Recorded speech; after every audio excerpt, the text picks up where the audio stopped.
Hello दोस्तों, आपका स्वागत है आपके अपने चैनल फॉरेस्ट स्टडी पावर में। अभी हम लोग देखेंगे 12th क्लास बायोलॉजी का सब्जेक्टिव वीवीआई क्वेश्चन जो आपके एग्जाम के लिए बहुत ही ज्यादा इंपॉर्टेंट है।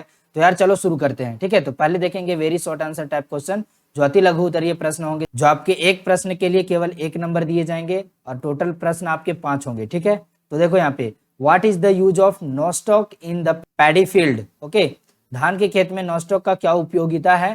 तो आपका सही आंसर क्या हो जाएगा, एन बिना नॉस्टॉक जैसे साइनोबैक्टीरिया धान के खेतों में एक महत्वपूर्ण जैव उर्वरक के रूप में काम करते हैं, ठीक है।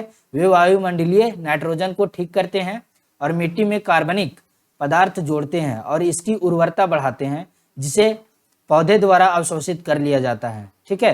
तो this is the main factor of Nostoc in the paddy field. Okay, so आपका इंग्लिश में भी आंसर दिया हुआ है। Cyanobacteria like Anabaena Nostoc act as an important biofertiliser in paddy fields. They fix atmospheric nitrogen and add organic matter to the soil and increase its fertility, okay, which is observed by the plant.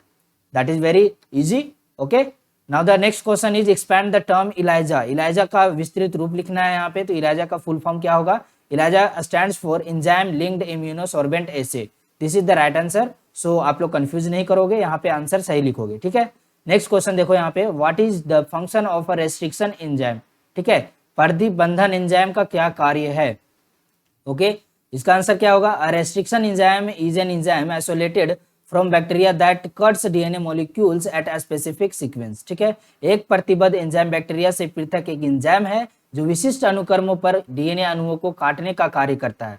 समझ में आ रहा है। चलो आगे देखते हैं। यहाँ पे अगला प्रश्न आपसे पूछ रहा है, which gas is responsible for large holes in Swiss cheese, ठीक है। यानी स्वीज चीज जो होते हैं, ये पाए जाने वाले बड़े बड़े छिद्रों के लिए कौन सा गैस उत्तरदायी है। तो आप लोगों को ये कौन सा गैस होता है तो उसके बारे में बताना है, ठीक है। तो इसका आंसर क्या होगा, इसका आंसर होगा स्वीज चीज जो है में बड़े बड़े छिद्र CO2 गैस के उत्पन्न होने के कारण होते हैं, ठीक है। प्रश्न आपका यहाँ पे आ जाता है, name the bacteria found both in sludge of sewage treatment and in the rumen of cattle, ठीक है। उस जीवाणु का नाम लिखना है जिसे सीवेज जो होता है कीचड़ और पशु के रूमेन में पाया जाता है, ठीक है। रूमेन माने आपका कैटल का क्या हो गया, कॉ डंग जिसको बोल सकते हैं हम लोग, है ना। तो उसमें क्या होता है, मिथेनोजेन, ठीक है। तो आपका ये बिल्कुल सही आंसर हो जाएगा यहाँ पे। अगला प्रश्न देखो, बीटी कॉटन, बीटी मतलब क्या होता है, बीटी स्टैंड्स फॉर, तो बीटी प्रदर्शित करता है बेसिलस थ्यूरेंजेनेसिस को, ठीक है। तो आपका सही आंसर ये हो जाएगा, हिंदी में ऐसा लिखा जाएगा बेसिलस थ्यूरेंजेनेसिस। समझ में आ रहा है। आगे देखो, नेक्स्ट प्रश्न आपसे पूछ रहा है, name 2 microbes beneficial in biotechnology. Biotechnology में 2 माइक्रोब के बारे में बताना है जो बेनिफिशियल है, ठीक है। जैव प्रौद्योगिक में सहायक किन्हीं 2 सूक्ष्म जीवों के नाम बताना है, ठीक है। ई कोलाई आपका और लैक्टोबैसिलस आपका हो जाएगा। उसके बाद बेसिलस थ्यूरेंजेनेसिस हो जाएगा। उसके बाद एक आ जाता है उचरेरिया कोलाई, ठीक है, जिसको ई कोलाई के नाम से ज्यादा हम लोग जानते हैं, है ना। तो आपका ये आंसर सही हो जाएगा यहाँ पे। अब ग्रुप बी में आपका कैसा प्रश्न आता है, इसमें आपका 3 नंबर का क्वेश्चन होगा जो कि 5 क्वेश्चन होंगे आपके, ठीक है। ये शॉर्ट आंसर टाइप क्वेश्चन आप लोग देख रहे हैं यहाँ पे। तो अगला देखो, यहाँ पे देखो 8 नंबर क्वेश्चन पूछ रहा है, what is single cell protein. आपका सिंगल सेल प्रोटीन क्या होता है, हाउ आर दे ऑब्टेन्ड, ये कैसे प्राप्त किया जा सकता है, ठीक है। तो देखो, एकल कोशिका प्रोटीन का अर्थ है वह प्रोटीन जो एकल कोशिका वाले जीवों की कल्चर द्वारा प्राप्त किया जा सकता है, और इन प्रोटीनों का उपयोग आमतौर पर आहार पूरक के रूप में किया जाता है, ठीक है। बैक्टीरिया, शैवाल, कवक ये सभी एकल कोशिका संरचनाएं हैं।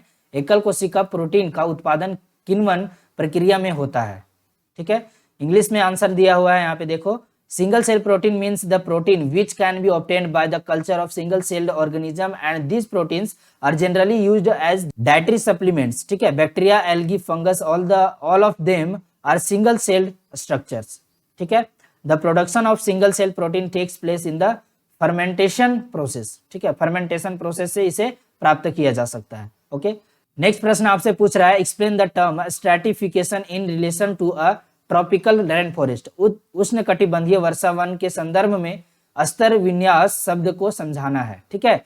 तो पारिस्थितिकी में शब्द स्तर विन्यास का एक पारिस्थितिकी तंत्र में आवास और वनस्पति की व्याख्या की परत को प्रदर्शित करता है। उष्ण कटिबंधीय वर्षा वन के मामले में इस पारिस्थितिकी तंत्र में 5 स्तर हैं, जिसमें पेड़ की 3 परतें होती है, झाड़ियों की 1 परत और घास के पौधे की 1 जमीनी परत होती है, ठीक है। इंग्लिश में आप कैसे लिखेंगे, इंग्लिश में आपका इस तरह से लिखना होगा, In ecology, the term stratification refers to the layering of the habitat and arrangement of vegetation in an ecosystem. In case of the tropical rainforest, this ecosystem has 5 stages, wherein there are 3 tree layers, a layer of shrubs and a ground layer of herbaceous plant. ठीक है, तो ये आपका answer हो गया। अगला प्रश्न आपसे पूछ रहा है what is down stream process. ठीक है, डाउन स्ट्रीम प्रोसेस क्या है, अनुप्रवाह संसाधन क्या है। ठीक है, तो आपका यहाँ पे आंसर देखिए, अनुप्रवाह संसाधन जैव प्रौद्योगिकी द्वारा तैयार उत्पाद को बाजार में भेजने से पूर्व उसे कई प्रक्रमों से गुजारा जाता है। इन प्रक्रमों में पृथक्करण एवं शोधन सम्मिलित है और इसे सामूहिक रूप से अनुप्रवाह संसाधन कहते हैं। उत्पाद को उचित परीक्षण के साथ संरूपित किया जाता है। औषधि के मामले में ऐसे संरूपित को चिकित्सीय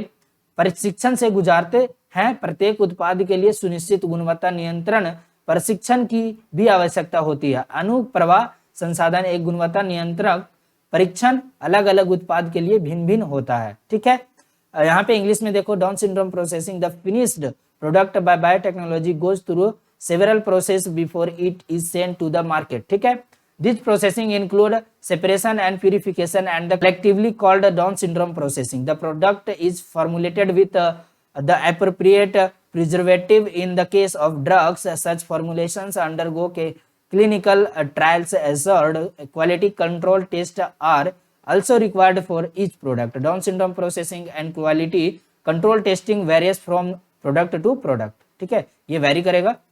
ठीक है, अगला प्रश्न आपसे पूछ रहा है why is the pyramid of energy always upright.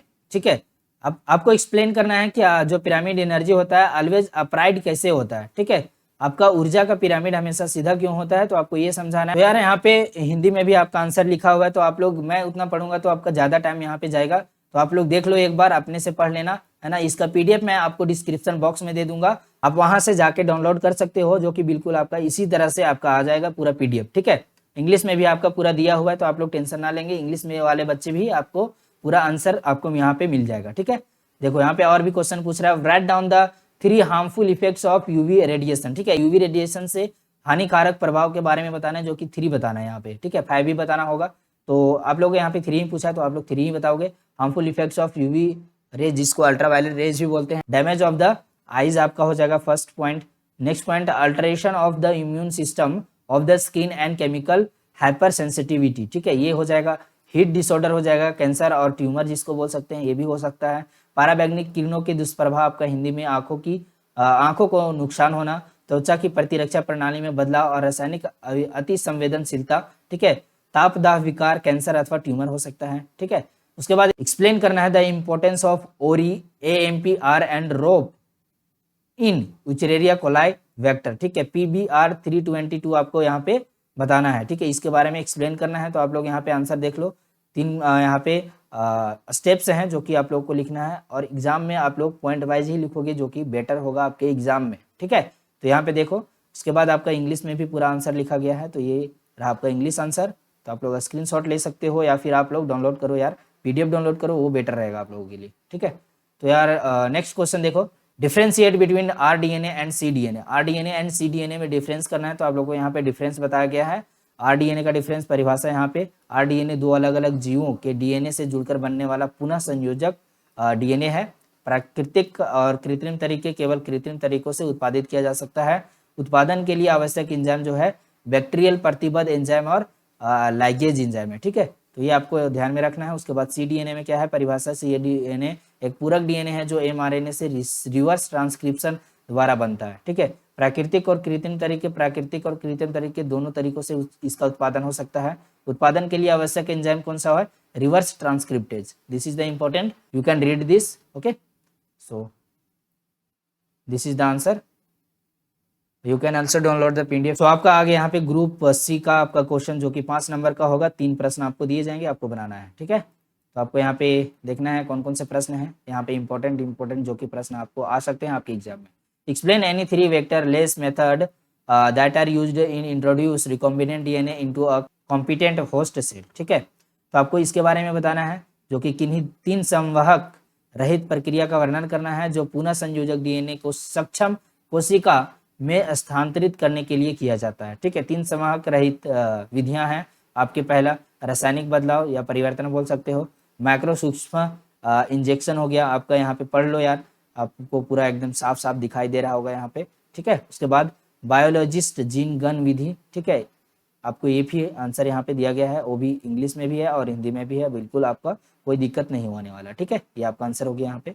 अगला देखो यहाँ पे, व्हाट इज पीसीआर। पीसीआर क्या है, what are the steps involve, mention its application. ठीक है, पीसीआर क्या है, इसका स्टेप क्या है, इसके बारे में बताना है। उसके बाद मेंशन इट्स एप्लीकेशन, एप्लीकेशन के बारे में बताना है, इसमें कौन कौन से मेंशन है एप्लीकेशन। ठीक है, तो आपका हिंदी में भी पूरा आंसर दिया गया है इसका।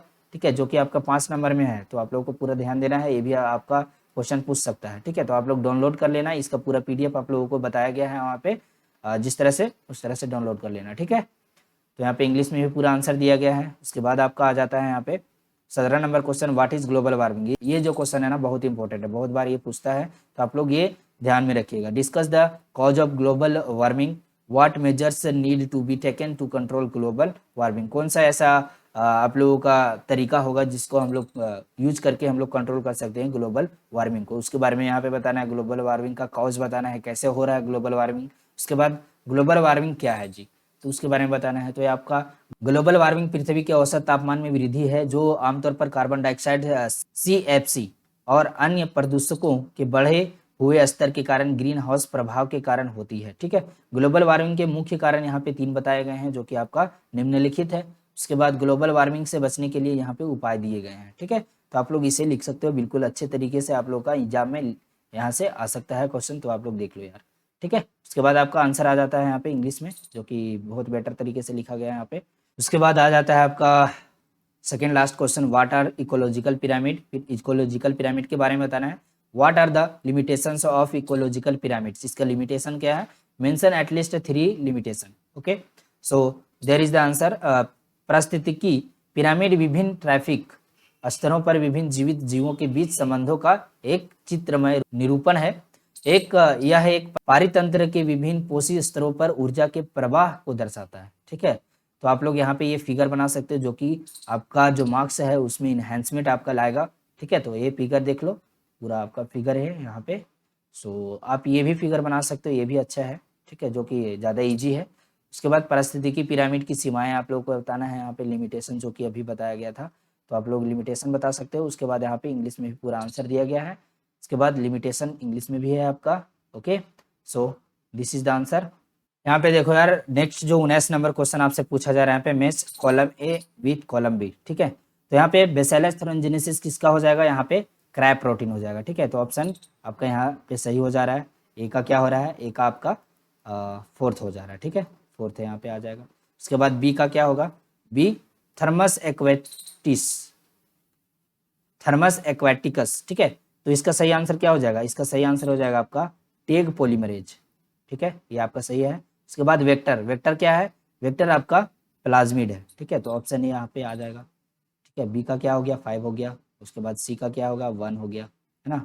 उसके बाद आपका आ जाता है डी, डी में क्या होगा, डी का ब्लैक फुट डिजीज, ये क्या होता है, तो ये होता है आपका आर्सेनिक। ठीक है, तो ये आपका यहाँ पे सही आंसर हो जाएगा, डी का क्या होगा, 2 हो जाएगा यहाँ पे, है ना, ये हो गया। उसके बाद आपका आता है मिनीमाटा डिजीज। ठीक है, मिनीमाटा डिजीज यहाँ पे लास्ट कौन बचा, मरकरी, इसके कारण से होता है, तो यहाँ पे सही आंसर ये हो जाएगा। ठीक है, तो आई होप कि आप लोगों को बिल्कुल समझ में आया होगा ये।